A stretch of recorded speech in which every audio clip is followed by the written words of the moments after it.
Okay, so the first thing to do is to nip off the spring clip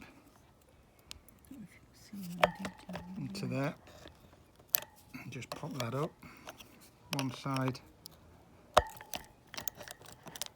and then the other, and that just pops off, quite simple. That then enables you to remove the first sprocket, the spacer and the large back sprocket. Just compare that with the new one. You can see the width on some of the sprockets there and the wear on it. It shows it absolutely does need replacing. And then lastly, just to pull off the guard. So,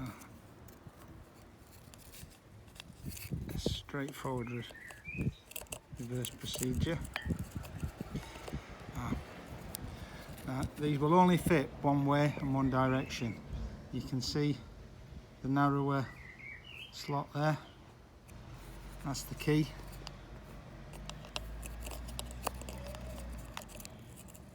So that drops on there. And again with this one, there's the narrower slot.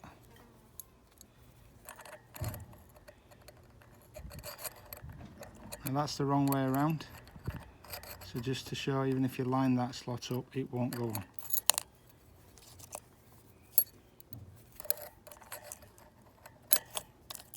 That's on. Followed by the new spacer.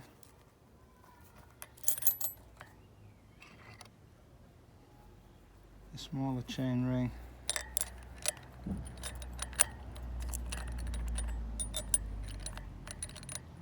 Again, that's the wrong way around, it won't go on, so you can't go wrong with that.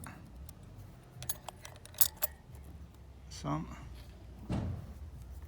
and the new spring clip.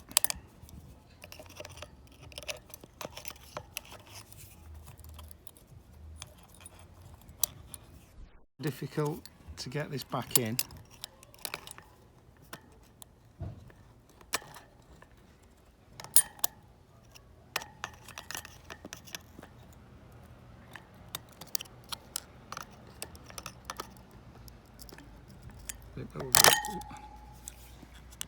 And that's it.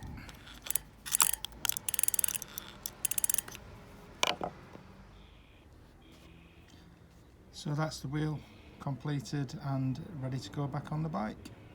I haven't shown taking the rear wheel off. There are lots of videos online and such for this. If you're not sure how to do that, I may even post one myself, but it's a pretty straightforward process. And that took all of about 5 or 10 minutes, I think. So yeah, replacing your rear sprockets, it's not difficult. Just make sure you get the right ones. It's all on the Brompton site, which sprockets you need depending on the number of gears your bike's got and the number of teeth on the front chainring. Hope you enjoyed it. Hope that's useful. Please subscribe and give us a like. Thank you.